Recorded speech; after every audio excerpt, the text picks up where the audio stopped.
chamei essa corrente de J, vamos chamar essa corrente aqui de, então, de J maiúsculo, e essa corrente aqui de K maiúsculo. Vamos ver se isso aqui faz sentido.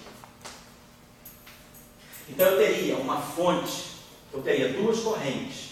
Quer dizer, em vez de ter ρ e uma corrente, eu tenho duas correntes vetoriais.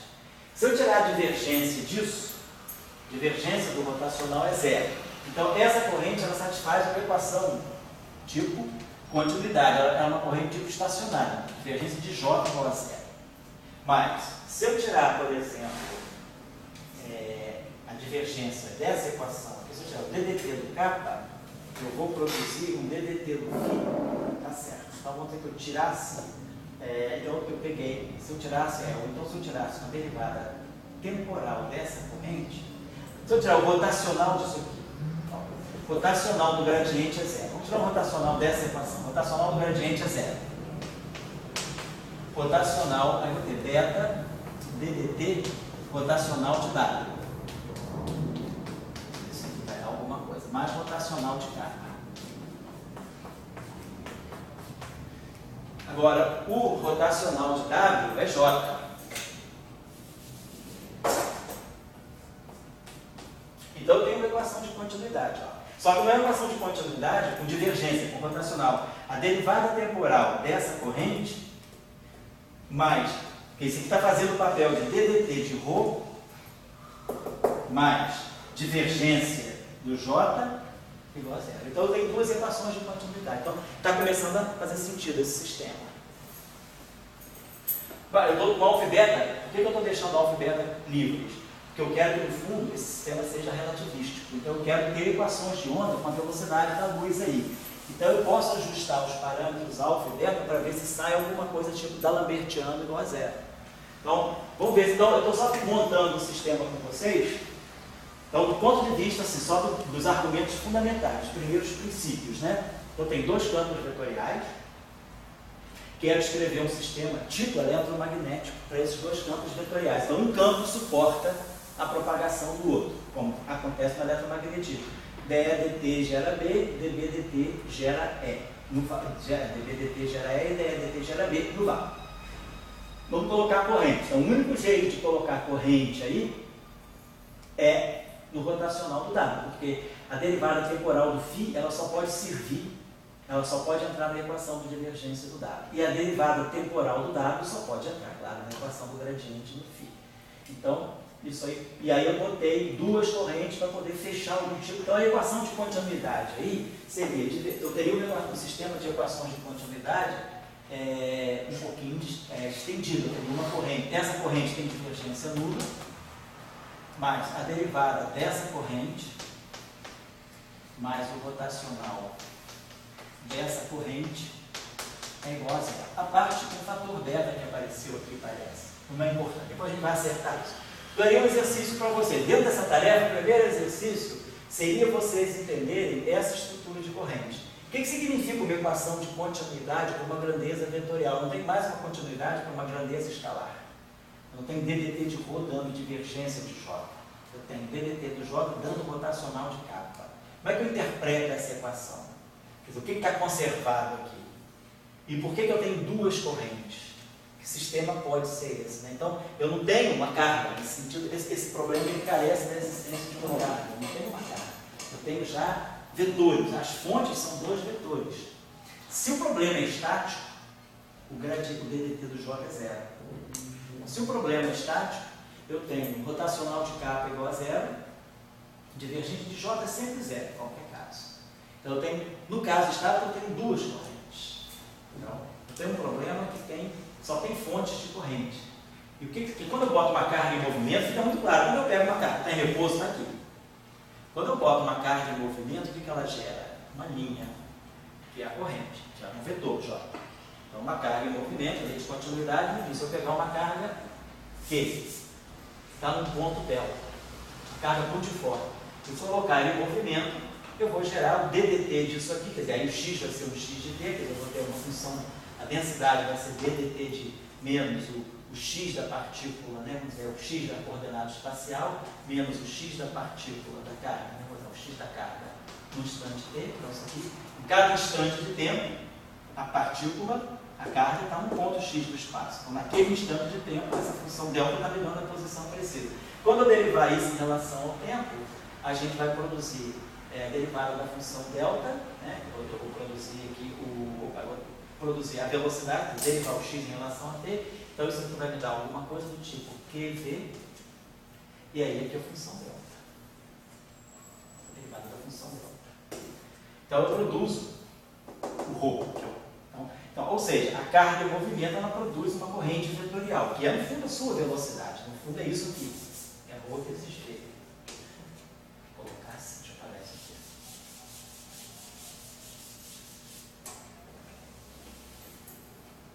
Então, nesse caso, eu tenho se o problema é estático, eu tenho divergência de J igual a zero, rotacional de carga igual a zero.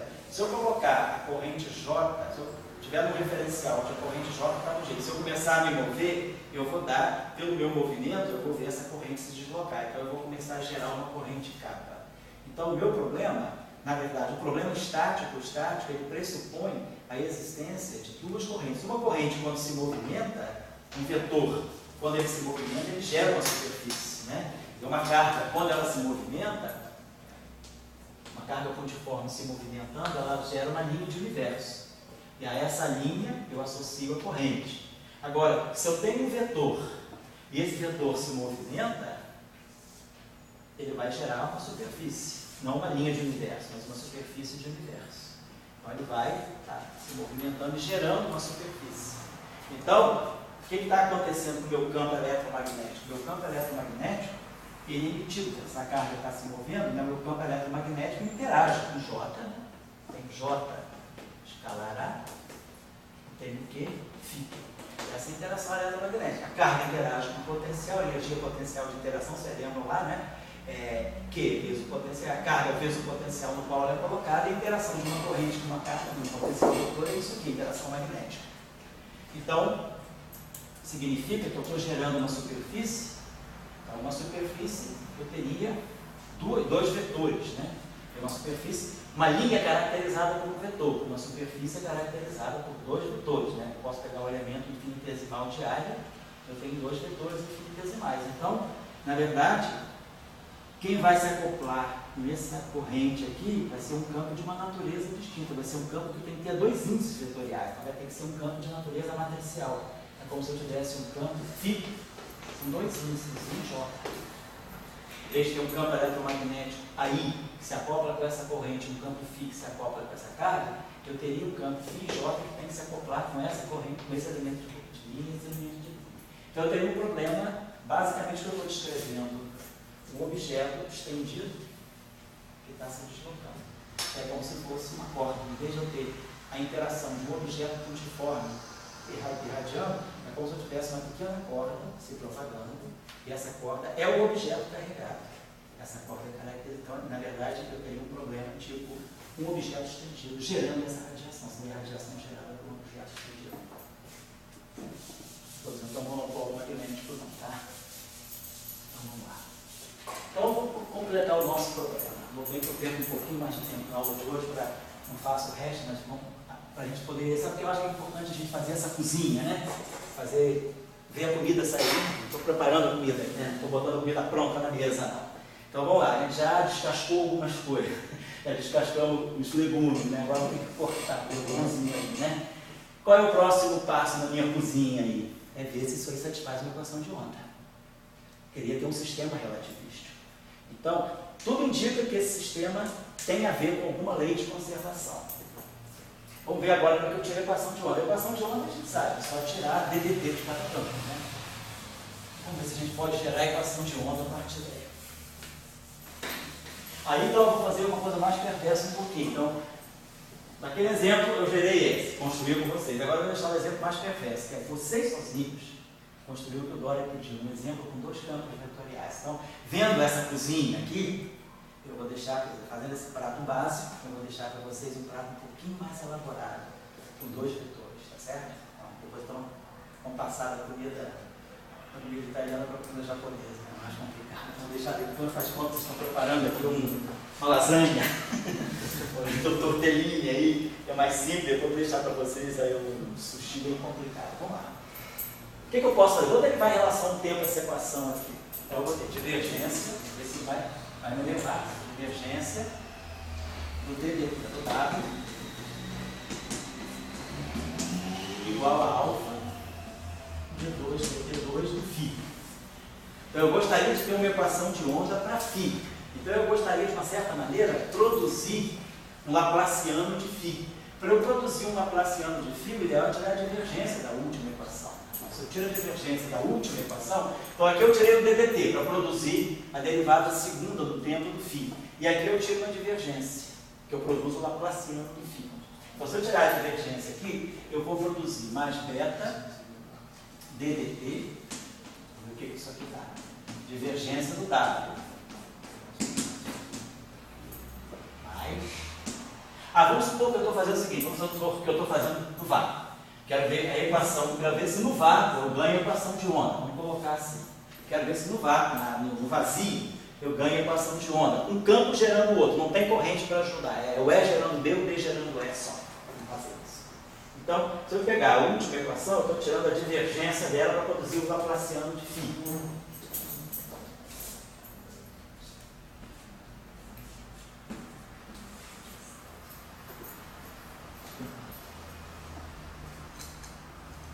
Beleza.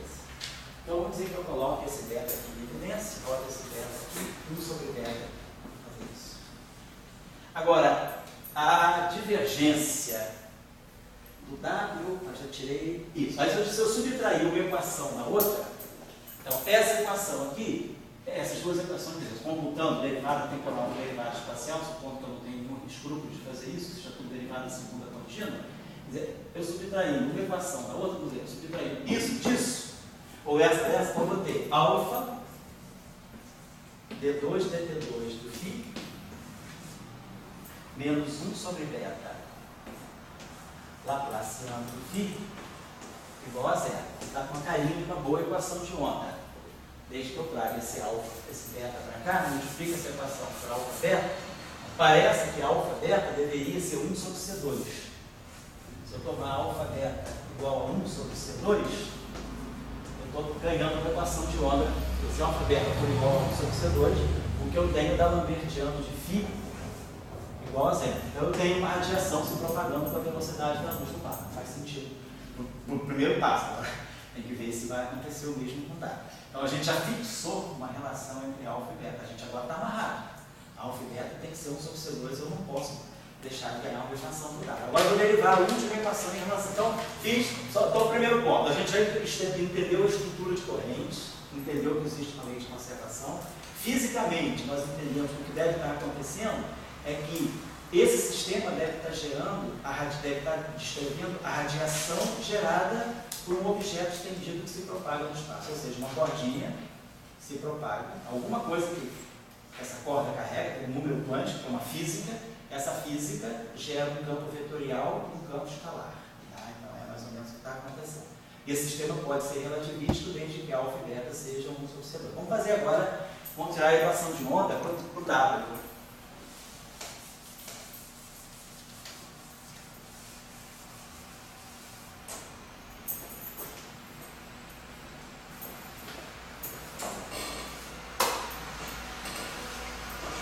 Vou tirar o DDT dessa equação. Então eu vou ter gradiente do dφ dt beta d2 dt2 no W. Então a gente vai produzir uma equação de onda para o W. Primeira equação lá, ela já está me dando. Agora vou tirar o gradiente daquela equação. O único jeito de produzir um gradiente do φ é tirar o gradiente da primeira equação. Então vai ficar gradiente do divergente do W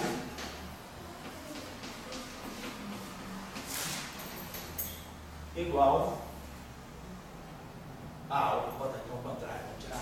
Vamos tirar o gradiente do lado esquerdo. Vai ficar alfa ddt do gradiente do φ igual a gradiente do divergente do W.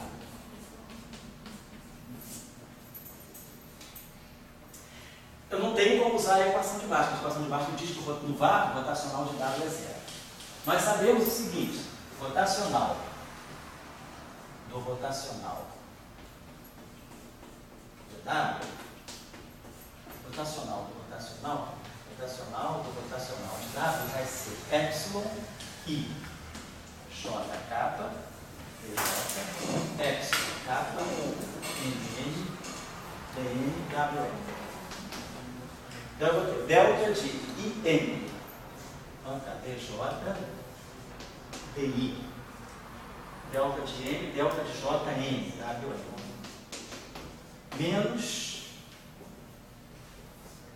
delta do IN, delta de JN, divergente. Então o rotacional do rotacional fica sendo o gradiente, primeiro termo é delta de IN, delta de JN. Então o gradiente do divergente menos o gradiente do esse cara aqui, o capa fica delta de IN, então ficou aqui JN, aqui é J. Então fica gradiente da divergência menos, aí agora o segundo termo fica IN, JN, então fica menos laplaciano do nada. Então, o rotacional do rotacional é o gradiente da divergência menos o laplaciano. Bom, se eu tirar o rotacional então da segunda equação, fica rotacional do rotacional de W, é zero. Óbvio que o rotacional de W é zero, então esse lado é zero. Divergente de W eu tenho. Então, divergente de W, o gradiente do divergente de W é o laplaciano de W. Então, isso aqui acaba sendo, no final do dia, o laplaciano do W. Eu não errei de sinal. Então, o gradiente da divergente é igual ao laplaciano. Já que esse campo tem rotacional nulo, então essa relação vai.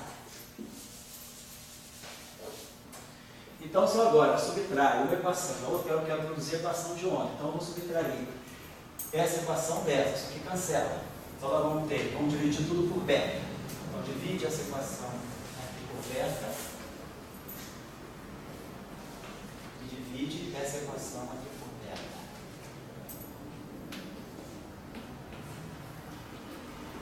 E aqui divido essa por alfa, né? Então, aquele termo lá cancela com aquele, então nós produzimos D2 dt2 do W. E aí menos como vai ficar? Alfa beta. D2 dt2 menos laplaciano do W, então tá legal. Esse aqui dá 1 sobre C2, alfa beta é 1 sobre C2. Eu já acertei, então eu ganho a equação de onda do W. Então, se eu tiver que alfa beta, esse sistema aqui é relativístico, se esses dois parâmetros alfa beta valerem, esse produto valer 1 sobre C2. Isso aqui me garante. É como se fosse μ0 e ε0, né? É como se fizesse o papel do μ0, as duas constantes do vácuo. Vamos dizer, a gente teria. Claro que nesse caso, o vácuo não tem propriedades, né, de permissividade elétrica e de permeabilidade magnética. Teria alguma propriedade compatível. É o vácuo não do eletromagnetismo, mas é o vácuo desse objeto estendido, de uma nova física aí, de objetos estendidos. A gente pode até só em analogia, né? Poderia chamar isso aqui, sei lá, de alfa zero e beta zero para dizer que a gente está falando de propriedades do vácuo. Então tá legal, então alfa zero, beta zero é 1 sobre C2, é exatamente a μ0, ε0 é 1 sobre C2, né? C2 é 1, C é 1 sobre a raiz quadrada de μ0, ε0, tá certo. Beleza, então a gente construiu um sistema físico. Então a gente está falando o seguinte, isso aqui, então,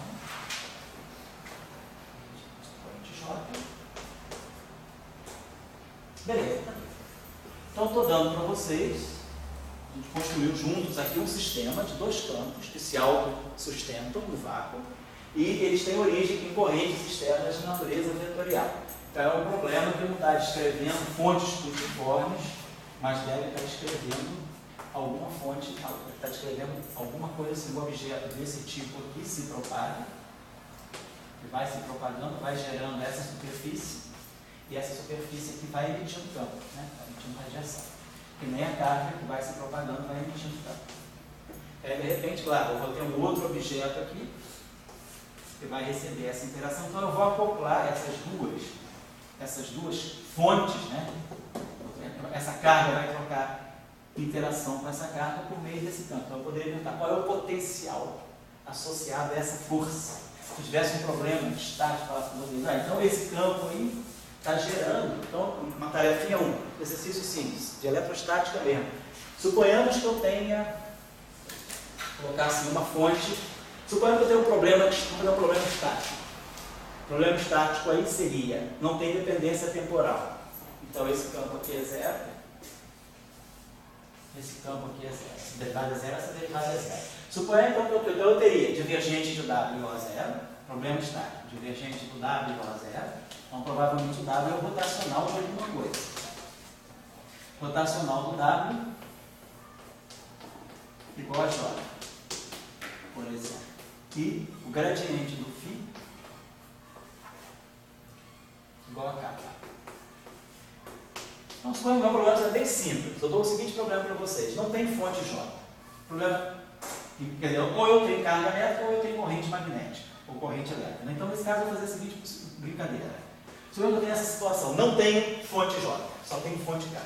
Vocês têm que resolver essa equação. Gradiente de φ igual a um vetor. Suponhamos que o meu problema seja, suponhamos que essa corrente K, quais são as leis de continuidade? Divergência de J igual a zero, rotacional de K mais dJ igual a zero.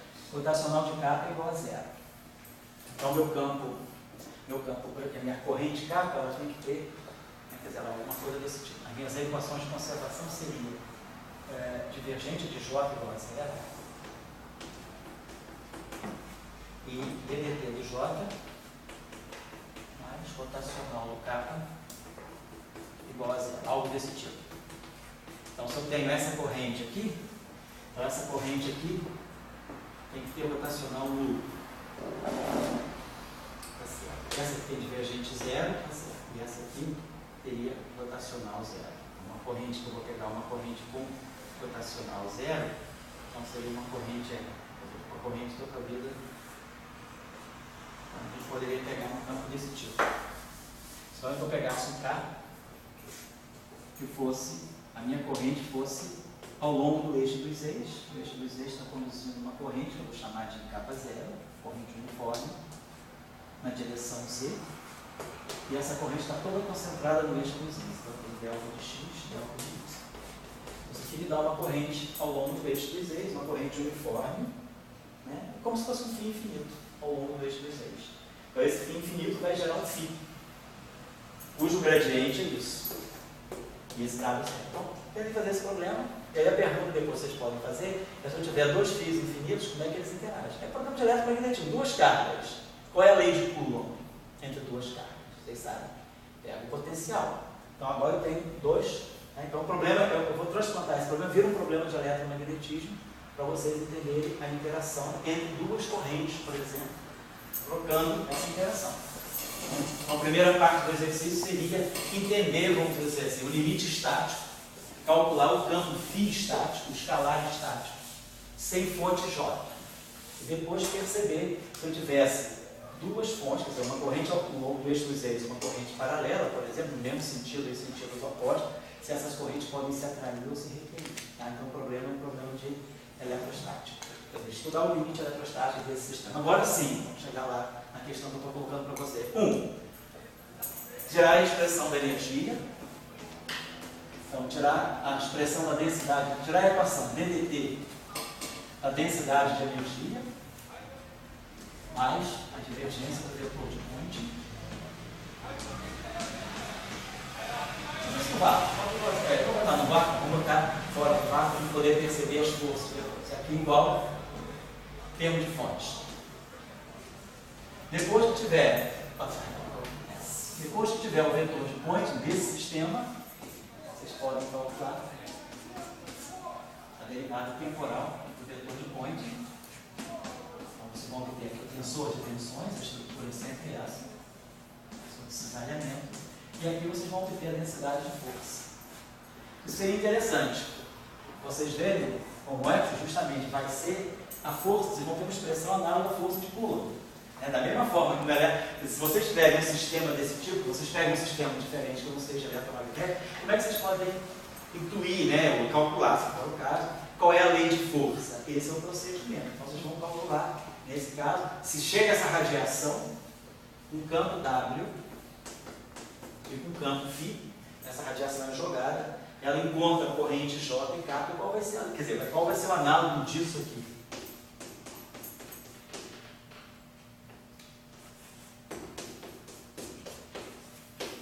Só que nesse caso, em vez de ser A e B, é W e φ.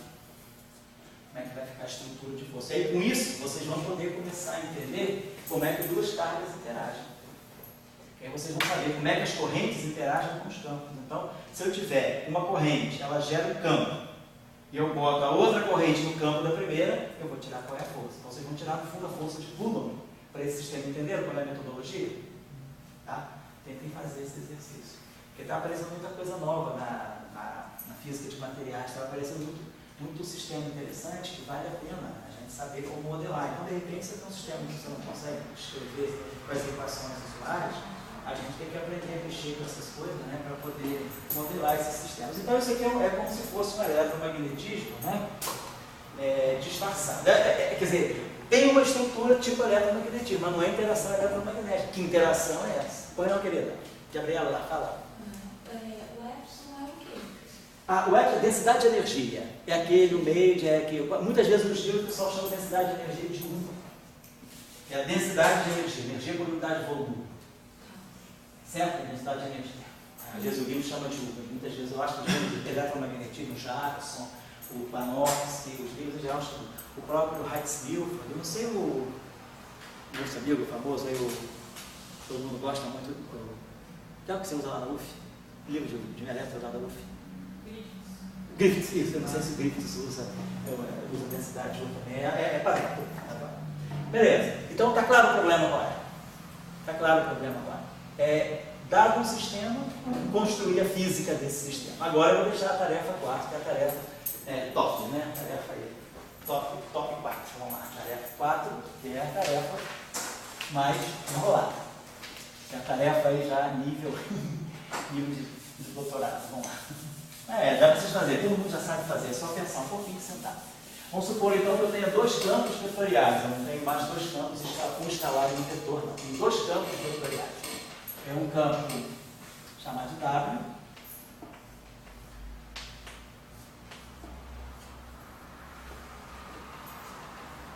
um campo X. Vamos fazer uma brincadeirinha aí, essa interação eletrofrágil tipo W, campo W e o campo Z. Mas isso aqui não vou descrever uma teoria eletrofrágil, tá? Estou só usando a nomenclatura.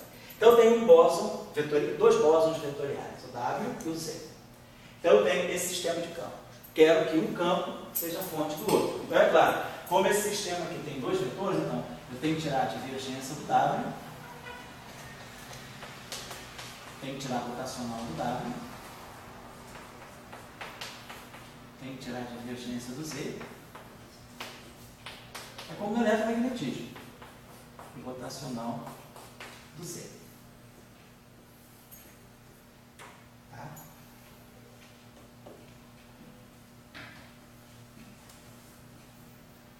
E aí vocês vão preencher. Claro, quem quiser já pode dizer. Divergência de W igual a ρ. Rotacional de W igual a menos dz dt. Divergência de Z igual a zero. Rotacional de Z igual a d W dt. Ou seja, faz o eletromagnetismo. Eu não estou falando para fazer o eletromagnetismo, porque o eletromagnetismo está aqui.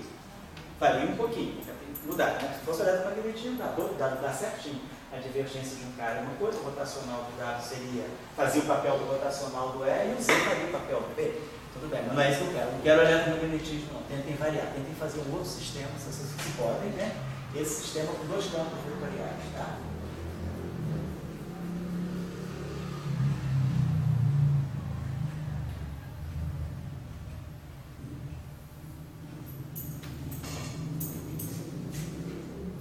E aí, para não deixar a nossa amiga do grafiando ir para casa excluída, vamos fazer um exercício de inclusão do grafiano.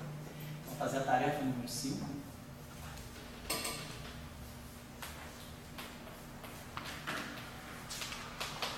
que é a seguinte. Suponhamos agora que eu não estou mais trabalhando numa física em 4 dimensões, eu estou trabalhando numa física tridimensional, ou seja, tem uma dimensão temporal, nós já tínhamos falado, nossa convenção aqui no curso vai ser 1 mais 2. 1 mais 2D significa que eu tenho uma dimensão temporal e 2 dimensões espaciais, ou seja, eu estou fazendo uma física no plano. Então, o meu mundo é planar. Então, eu tenho, eu tenho tempo e tenho as coordenadas, por exemplo, né, x e y, eu poderia usar coordenadas polares, tanto faz. Então, tem esse probleminha aqui. Então, exercício de novo, tipo exercício. Vocês vão montar um sistema que possa descrever o eletromagnetismo em 3 dimensões planares. Então, vamos dizer, vamos supor, eu tenho um escalar, tenho o vetor. Então, suponhamos que eu faça a seguinte brincadeira. Eu pegue, associe, como a gente faz no eletromagnetismo em 4 dimensões. Eu tenho associado ao setor escalar, eu tenho um potencial φ. E associado à parte espacial, eu tenho um vetor A. Então, eu vou construir um eletromagnetismo. De novo, quero construir agora uma interação eletromagnética a partir de φ e A. Só que agora o meu vínculo é pelo plano. Eu não estou mais no espaço. Então, claro, se eu quiser definir um campo elétrico, vou apagar isso aqui.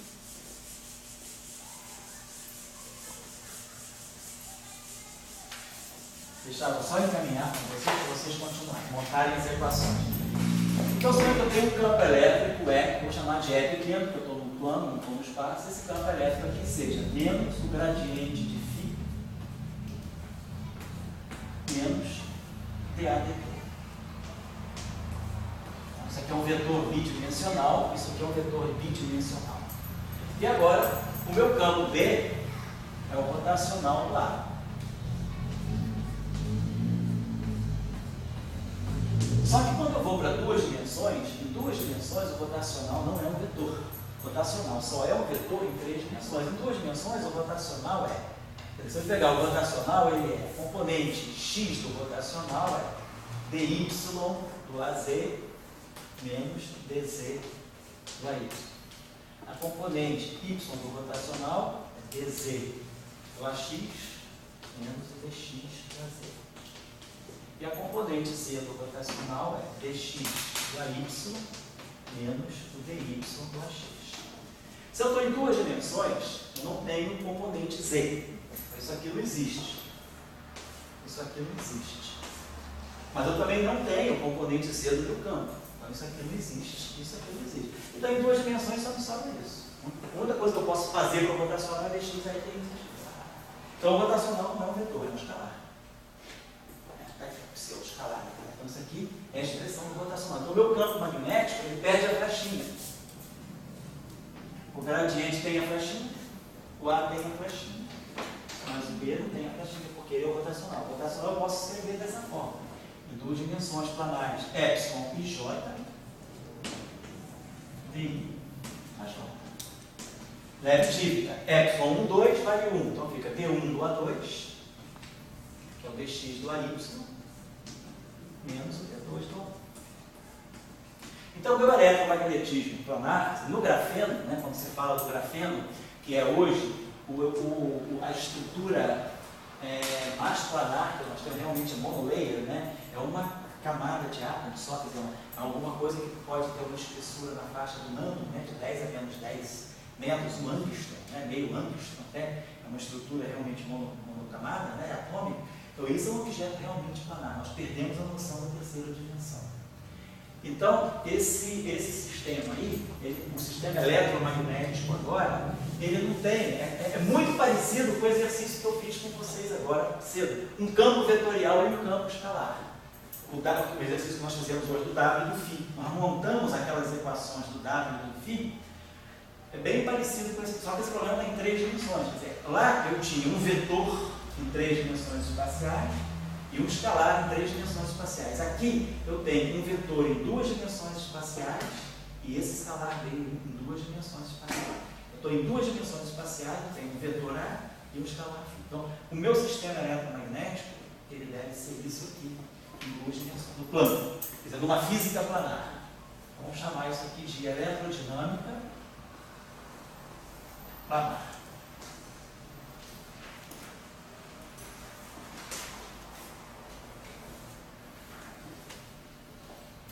E aí, nós vamos ter que a eletrodinâmica planar, vamos entender na próxima aula, vou deixar isso como tarefa, mas eu vou trabalhar um pouco, vou usar um pouco esse sistema para instruir vocês de algumas coisas. Nessa eletrodinâmica planar, a gente vai ver que a gente vai poder estender a noção do Maxwell. Então, a eletrodinâmica planar, ela pode ser do tipo Maxwell,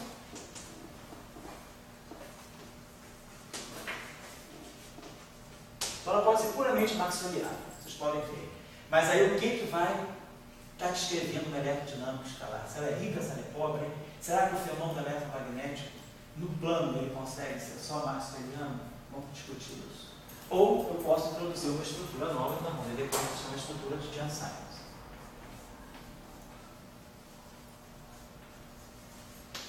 E esse Jan-Simons aqui, isso aqui é muito importante em conexão com a supercondutividade, a Heidt-Zinn.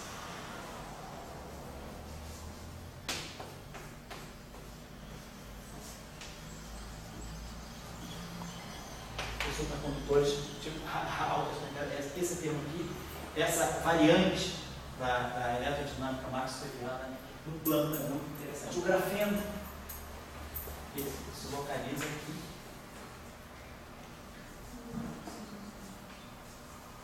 Mas eu posso também introduzir, eu posso também ter supercondutividade do grafeno. Já se viu isso, a gente pode ter, o grafeno ele pode também permitir a supercondutividade. E efeito Hall, por exemplo, interessante no grafeno também.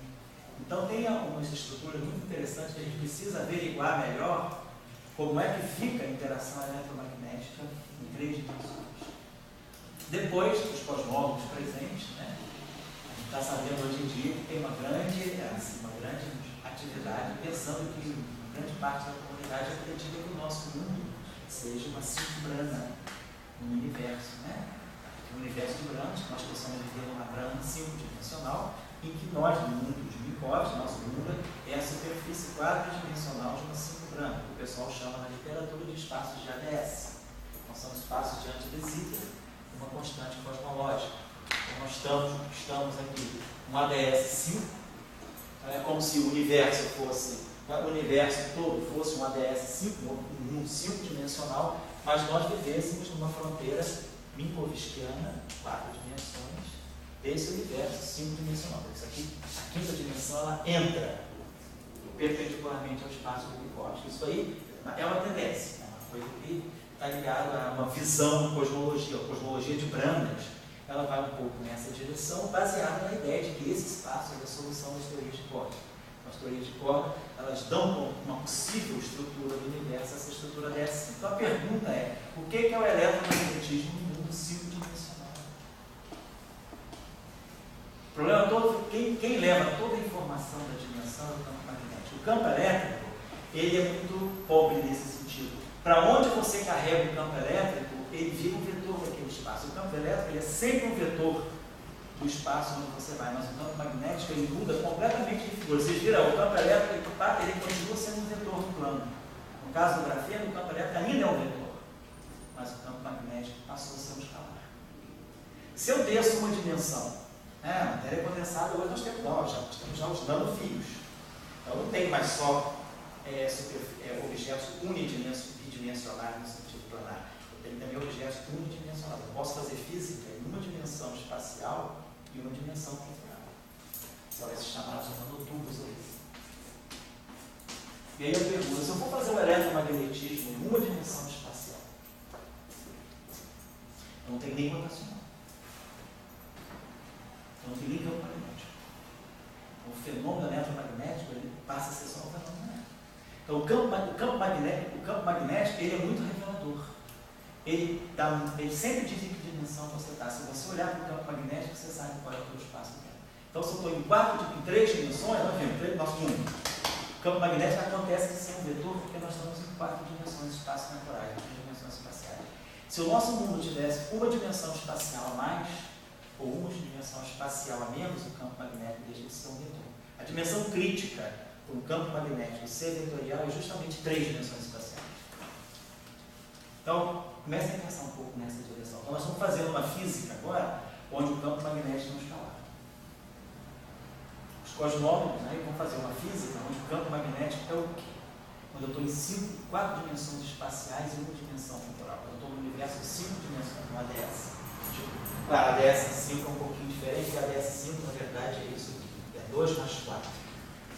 É como se eu tivesse 2 dimensões temporais e 4 dimensões espaciais. Ou seja, é uma superfície que satisfaz essa propriedade. É como se eu tivesse x1 ao quadrado mais menos x2 ao quadrado menos x3 ao quadrado menos x4 ao quadrado menos x5 ao quadrado mais x6 ao quadrado igual a 1 a 2.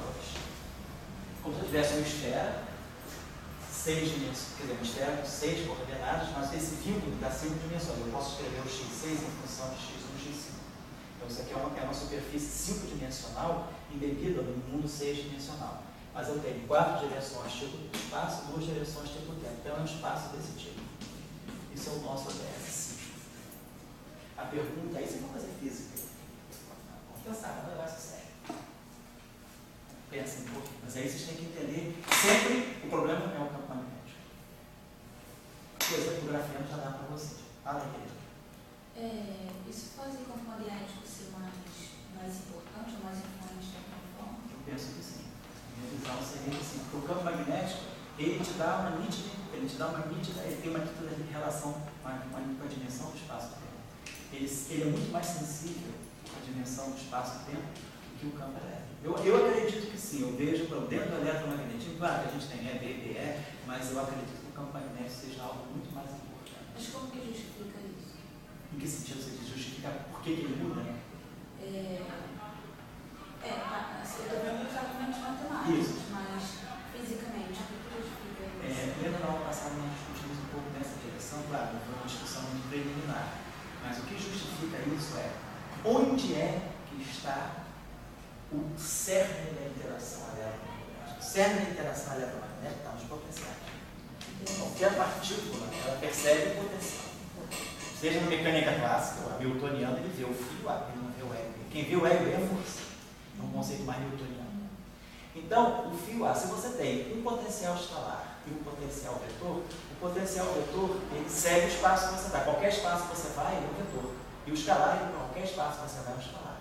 Então, a partir do escalar e do vetor, você vai construir 2 vetores. Você vai construir um vetor elétrico. O que é o teu campo elétrico? O campo elétrico, você imagina que ele sempre seja alguma coisa que satisfaça a lei de Coulomb. Qual é a tua ideia do fenômeno eletromagnético em qualquer dimensão para onde você vai? Que o laplaciano do φ seja a densidade de carga. Você coloca isso como paradigma. O paradigma para você do eletromagnetismo é a lei de Coulomb. Então, para onde é que você vai usar a lei de Coulomb. Você vai usar sempre isso. Laplaciano de φ igual a uma carga, vamos dizer, na origem. Aqui é a função delta. Então, se eu estou no espaço de d dimensões espaciais, vai ser um delta de x. Certo? Ou seja, você tem essa equação aqui, divergência de E igual a carga na origem. Q sobre ε0, delta. Esse delta aqui é um delta de d dimensões. Quando você tira a divergência, aí você imagina, se eu tenho uma carga na origem, eu estou no espaço de d dimensões, eu não perco a simetria esférica. Então, meu campo elétrico deve depender só da distância. Então, o fluxo do campo elétrico deve ser o campo elétrico na superfície, que é todo igual, você deve ter um problema de simetria esférica, mesmo que você tenha de d dimensões, não importa. Você teria o campo elétrico de d dimensões lá no campo radial. Você tem um problema esférico, você só tem um componente radial, o campo elétrico, por causa dessa equação aqui. Você imagina que a lei de Coulomb que seja universal. E aí, você vai pegar o elemento de área no espaço de d dimensões. O elemento de área no espaço de d dimensões dá 2π a uma certa potência. A pergunta é, qual é o elemento de ângulo sólido de d dimensões? Você faz isso, é fácil, é só usar coordenadas cilíndricas e esféricas. Mas o que é importante é a dependência espacial. Se eu estou no espaço de d dimensões, o elemento de área é r elevado a d menos 1. Se eu estou em 3 dimensões, é r2. Então, o meu campo elétrico, ele cai sempre com a carga sobre alguma potência de 2π, mas o que é importante é que o comportamento dele seja r elevado a d menos 1. Ou seja, se eu estou em 3 dimensões espaciais, ele é 1 sobre R2. Se eu estou em 2 dimensões espaciais, ele é 1 sobre R. E se eu estou em uma dimensão espacial, a minha evolução é zero, o campo elétrico é constante. Então, à medida que eu me afasto da carga, o campo elétrico não muda. Isso é o efeito de uma dimensão. Então, se eu estou em 4 dimensões espaciais, o campo elétrico cai com 1 sobre R3. Então, o que acontece com o campo elétrico? Ele, sempre que você aumenta, o que é fenômeno elétrico? As linhas de campo se distribuem. Se você tem mais dimensão, a tendência do teu campo é se abrir para mais dimensões, então ele enfraquece. Então, à medida que você aumenta a dimensão do espaço-tempo, você está aumentando esse denominador, porque no fundo você está aumentando o número de direções para onde o teu campo se espalha. À medida que você vai para dimensões menores e menores e menores, o teu campo vai se fortificando. Então, quando você está no plano, o teu campo elétrico está com 1 sobre R, não está com 1 sobre R, no grafeno, está 1 sobre R. Então, o potencial, a derivada para dar 1 sobre R tem que ser logarítmico. Então, o potencial já não cai nem mais com 1 sobre R, o potencial é logarítmico. Então, a interação eletromagnética, ela cresce devagar, logaritmicamente. Né? Logaritmo é uma coisa que cresce muito lentamente. Mas ela cresce, ela não é mais 1 sobre R. Então, o campo elétrico, ele se enfraquece muito com a dimensão. Mas o campo elétrico, porque o paradigma do eletromagnetismo é a lei de Gauss. Então, o campo elétrico ele é um vetor, e ele, em qualquer que seja a dimensão, isso vale.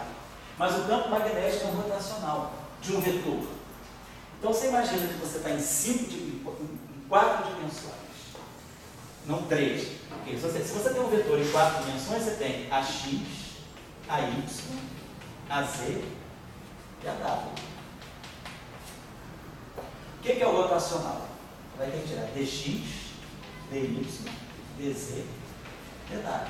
Então, com o rotacional, você vai tirar dx do AY, dy do AX, dx do AZ, dz do AX, dx do AW, aí vai ficar dy do AX. Você vai fazer, no fundo, combinação de 4, 2 a 2.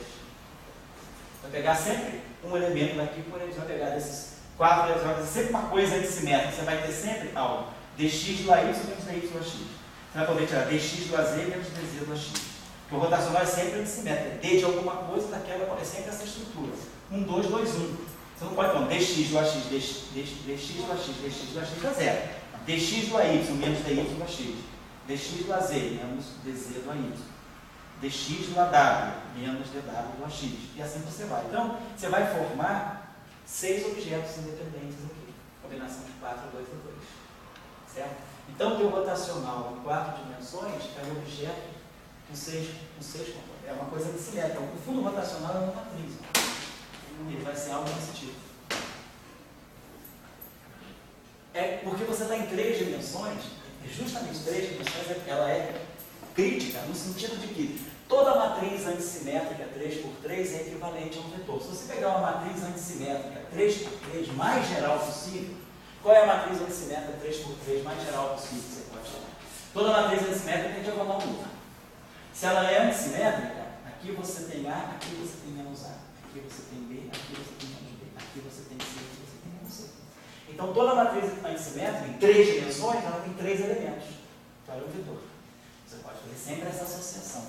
Você pode dizer que o M12 é a componente Z do teu vetor, o M13 é a componente 2 e o M23 é a componente 1. Você faz essa associação. MJ é epsilon e JK dk. Você pode transformar uma matriz antissimétrica num vetor, mas só em 3 dimensões. Por isso que o rotacional em 3 dimensões é um vetor.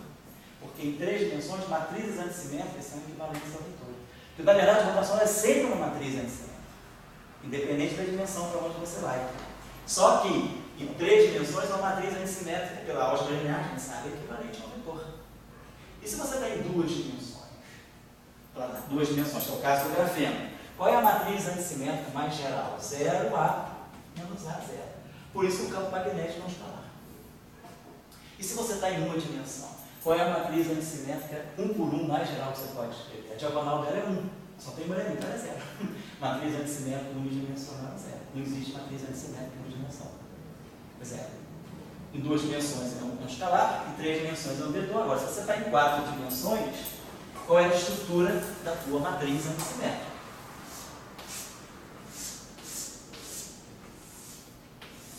Diagonal 0. A menos A. B menos B. C menos C.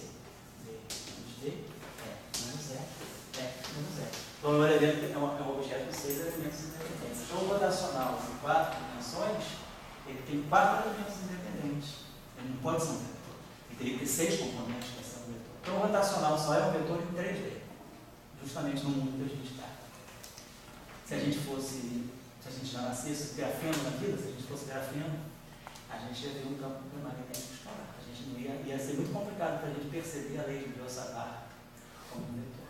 Tá entendendo? Então, o campo magnético é que vai te tirar formiguinha, o campo magnético é um escalar. Então, o que vai dizer para você a dimensão, então, o que vai dizer para você a dimensão que você está é o campo magnético. O campo magnético é muito importante nesse sentido. Tá certo? Bom, então vocês têm bastante tarefa para fazer e bastante coisa para pensar. Né? Semana frutífera aí, na semana que vem nós temos aula na segunda-feira, isso, dia 3, a segunda-feira. Então a gente vai ter, não vou ter nem uma semana ainda de liberdade. Dia 3 da segunda-feira, se Deus quiser. Nos encontramos dia 3 às 4h30. Tchau, um abraço.